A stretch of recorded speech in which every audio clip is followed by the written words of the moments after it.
Hey guys, so today we're going to be taking you through a warm-up for the CrossFit Total. So the CrossFit Total is an interesting workout to warm up for because you actually have 3 very different lifts that follow each other in quick succession.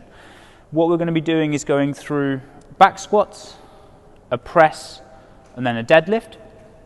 The order that we are going to warm these up in is going to be slightly different in the sense we're going to first warm up the back squat because it's arguably the most complex of the movements and requires the most movement of the joints.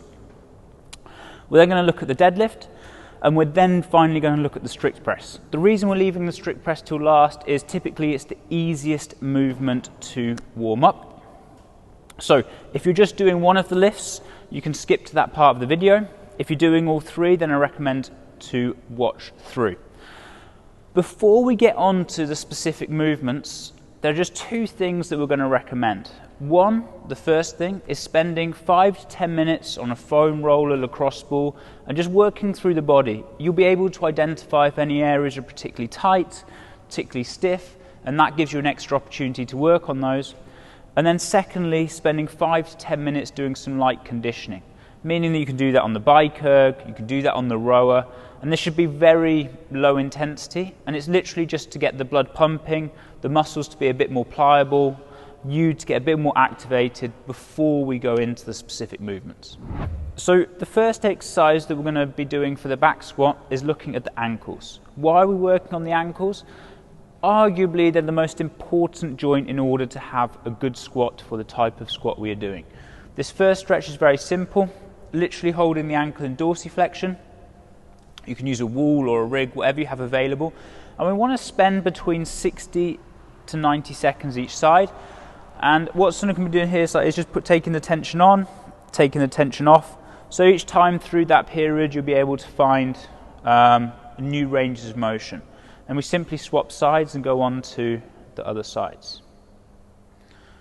Yep, so this is going to be our first exercise. Our second exercise, we're now going to start to look at the hips. So Sun's going to take a seat on the floor and she's going to go, we term this the hip flow. And quite simply what we're looking to do, just hold that position. So we're looking to get here, Sun's right leg's in internal rotation, the left leg in external rotation. And we're looking to sit as deeply into that position as possible. She then rotates through to the other side and back through. So right now you can see Sunna has her hands on the floor, which makes life a little easier. What she can do is actually take the hands off the floor, and now we really start to work a bit more deeply into the joints. Again, we would recommend doing about 20 to 30 repetitions each side. As it starts to feel easier, you can go slightly deeper into the stretch, leaning further forward. If it doesn't feel great at the start, putting the hands on the back is a great way to start. Okay. Finally, so we're just giving you 3 exercises for this. We're going to go into, we're going to actually use a kettlebell. And what Sunna's going to be doing, she's going to be putting her feet in 3 positions, meaning that she has a wide stance, a normal stance, and a feet together stance as you go through. So first of all, we'll just do 3 reps of each to demonstrate.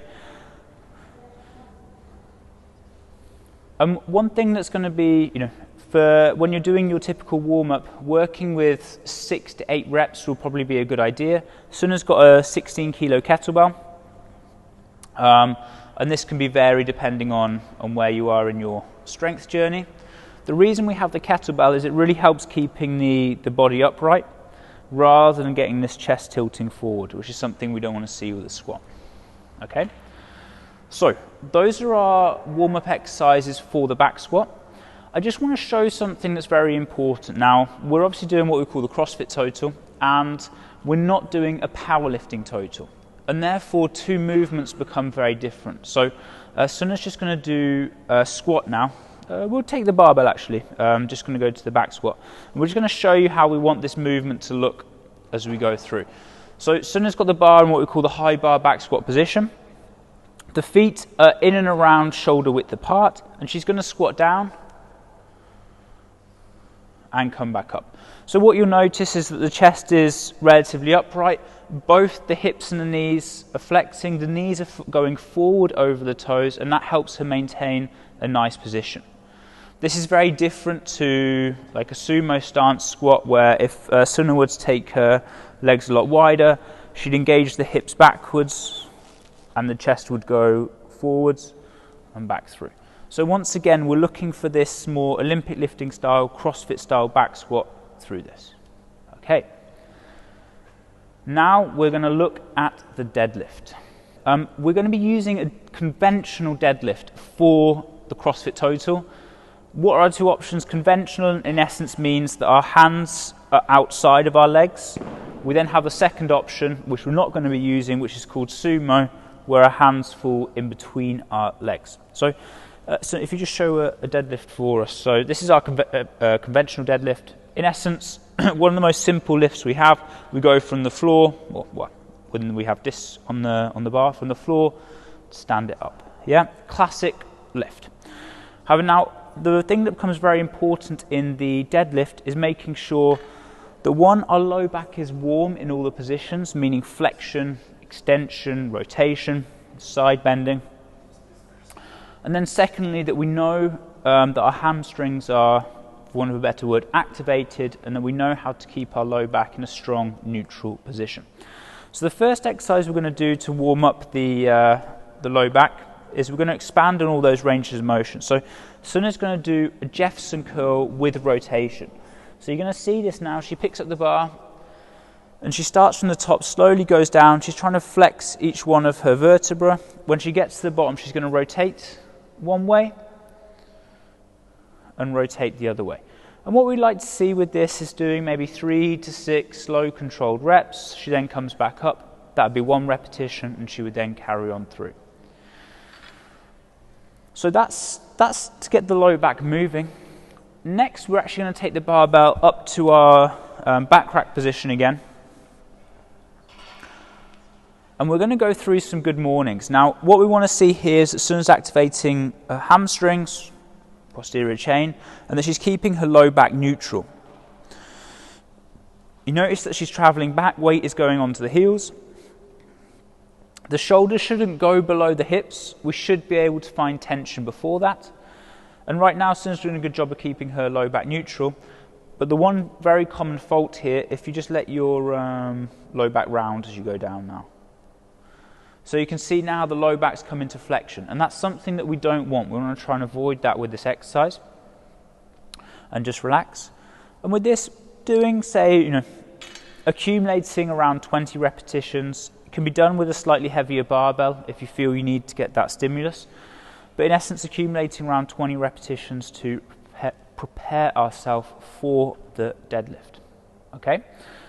Next, we're going to come on to the strict press. As I said, and this is probably the easiest of all of 3 movements to warm up, and we're going to look at that now. So for the strict press, we're starting from a front rack position. Literally, Sunna just presses up above her head and finishes locked out position. Now, the biggest mobility restrictions are when people get overhead. Some people find it difficult to reach full extension of the elbow, so Sunna just presses up again and hold it there. So we want to achieve this full extension of the elbows. The head going forward creates a more stable base for the barbell and leaves a solid position, and just relax there. So what we're going to do now is we're going to try and replicate that position, but actually doing it on the floor. The reason we do it on the floor is it gives a solid base for our body, meaning I can't lean forward, I can't lean back. I can really isolate the movement to my shoulders as I'm going through. So Sunna's going to lie down. Feet together, and a good test is, can you touch your thumbs to your shoulders here? We're going to use the kettlebell again just as a guide. Head stays on the floor, and Sunna presses out. And you can see she's got very good range of motion, so she's very above the kettlebell. For some people, they'll be touching, which is fine, but we want to keep activated in the shoulders. She then goes back, and then comes back over. She comes back, and then comes back over and relax. So a great way to work this exercise is actually in Tabata style. So you can do Tabata, reverse Tabata, 10 seconds work, 20 seconds rest, or the other way around. Just going through 4 cycles is usually enough, but it helps to keep you activated and try to find the right positions overhead. So there are obviously thousands of exercises you can choose to do. These are the set of exercises that we're recommending. What you would then do after this is start to build in the weights. So you would start to build up to your opening of the back squat, your opening of the deadlift, your opening of the strict press, before the timer then begins and you begin your CrossFit Total. So I hope that helps. If you have any questions, please just let us know. Thanks to Sunna. And good luck with the total.